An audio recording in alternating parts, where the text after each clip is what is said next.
अस्सलाम वालेकुम, welcome back. आज हम चलते हैं अपने अगले टॉपिक की तरफ जिसका नाम है रेस्पिरेटरी डिसऑर्डर्स। तो रेस्पिरेटरी डिसऑर्डर्स वो डिसऑर्डर्स होते हैं जो हमारे सांस लेने के निज़ाम को दरपेश आते हैं। इनमें हमारे सिलेबस में 4 दिए गए हैं, जिनमें से 2 को आज हम डिस्कस करेंगे। जिनमें से पहला है ब्रोंकाइटिस। तो ब्रोंकाइटिस क्या बीमारी है?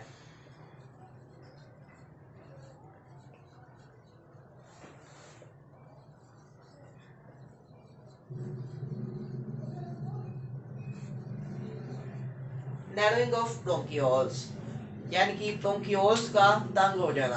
ब्रोंकियोल्स वो नालियां होती हैं जो कि हमारे फेफड़ों में मौजूद होती हैं और इनमें से हवा गुजरती है जिसकी वजह से हम सांस ले सकते हैं।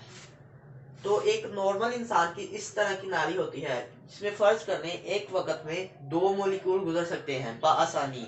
लेकिन अगर किसी को ये बीमारी हो जाए ब्रोंकियाइटिस, तो उसकी कुछ इस तरह हो जाएगी जिसकी नाली तंग हो जाएगी और हो सकता है एक या एक से भी कम मॉलिक्यूल एट ए टाइम उसमें से गुजर सके। तो इसमें ये हमारी नाली तंग हो जाती है और इसमें रेशा बढ़ आता है जिससे बलगम वाली खांसी भी अक्सर आती है। तो इसके सिम्टम्स को देख लेते हैं। सिम्टम्स में इसके क्या आता है।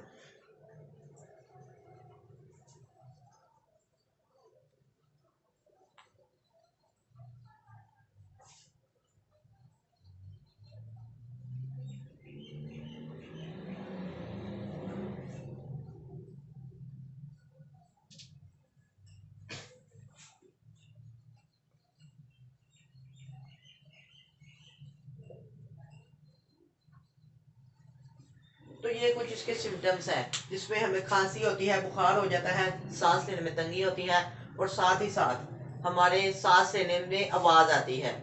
एक खास किस्म की आवाज होती है जो खास तौर पर बूढ़े लोगों में होती है। तो ब्रोंकाइटिस को मजीद आगे डिफाइन करें तो इसकी 2 इकसाम आती हैं जिनके नाम है एक्यूट और नंबर 2 क्रॉनिक। एक्यूट ब्रोंकाइटिस कम अरसे के लिए होती है, मसलन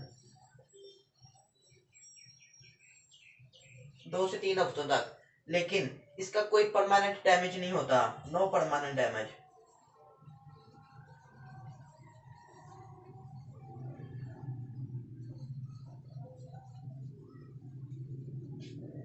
2 से 3 हफ्तों के अंदर ये बीमारी होती है और खुद ब खुद इंसान में रिकवर हो जाती है क्योंकि ये बहुत छोटे लेवल की है और इसके साथ कोई परमानेंट डैमेज नहीं होता हमारे लंग्स को। लेकिन इसके बरक्स क्रॉनिक जो है ब्रोंकाइटिस, ये खास तौर पर 45 साल या उससे बूढ़े लोगों की उम्र में ये बीमारी ज्यादा होती है।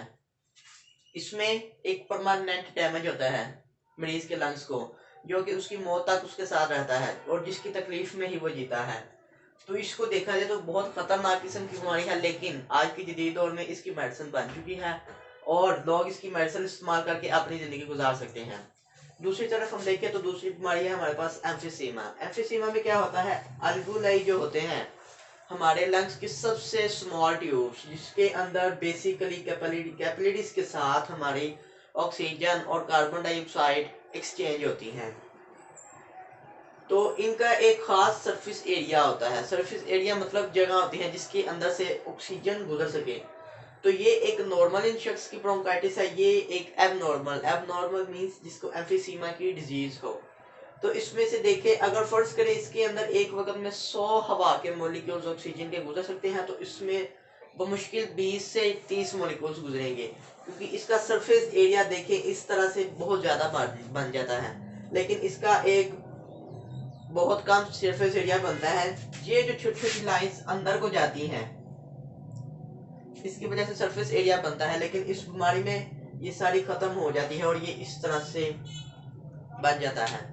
तो इसकी सिम्टम्स में देखेंगे तो इसकी सिम्टम्स भी तकरीबन यही हैं, जिसमें उनका fever, shortness of breath, breathing sound. लेकिन एक इसमें इजाफा करेंगे, वजन का कम होना, लॉस ऑफ वेट, इसकी सबसे बड़ी इसकी जो है उसकी अलामत है इस बीमारी की। लेकिन इस ये बीमारी एक इसको कहते हैं खामोश कातिल। खामोश कातिल किस तरह से, एम्फीसीमा जब भी किसी को होता है तो उसकी अलामत तब जाहिर होती हैं जब पर्सन के 50 to 70% लंग्स डेस्ट्रॉयड हो जाते हैं। जब 50 से 70% उस मरीज के लंग्स तबाह हो चुके होते हैं तब इस बीमारी का ज़हूर होता है, जिसकी वजह से उसको सांस लेने में इंतहाई मुश्किल होती है और जिसकी वजह से उसको सांस की कमी की वजह से जब ऑक्सीजन का लेवल कम होगा तो जाहिर बात है ये बहुत खतरनाक सिचुएशंस भी बन सकती है, जिसमें इंसान अटैक भी, उसको हार्ट अटैक हो सकता है, उसके दिमाग की नस पड़ सकती है। तो इस तरह से ये बीमारी बहुत ही खतरनाक साबित होती है, इसीलिए हमें इनका मुआयना जल्द से जल्द कराना चाहिए, हर हफ्ते, साल या महीने बाद। जिस शख्स की जिस मुताबिक इस्तात है वो उसकी चेकअप करवाता रहे, ताकि अल्लाह ना करे भी उसको ये बीमारी हो जाए। तो आज की हमारी बीमारियां यही होती है ख़त्म। इसके बाद अगले ही पढ़ेंगे अगले लेक्चर में, तब तक के लिए अल्लाह हाफिज।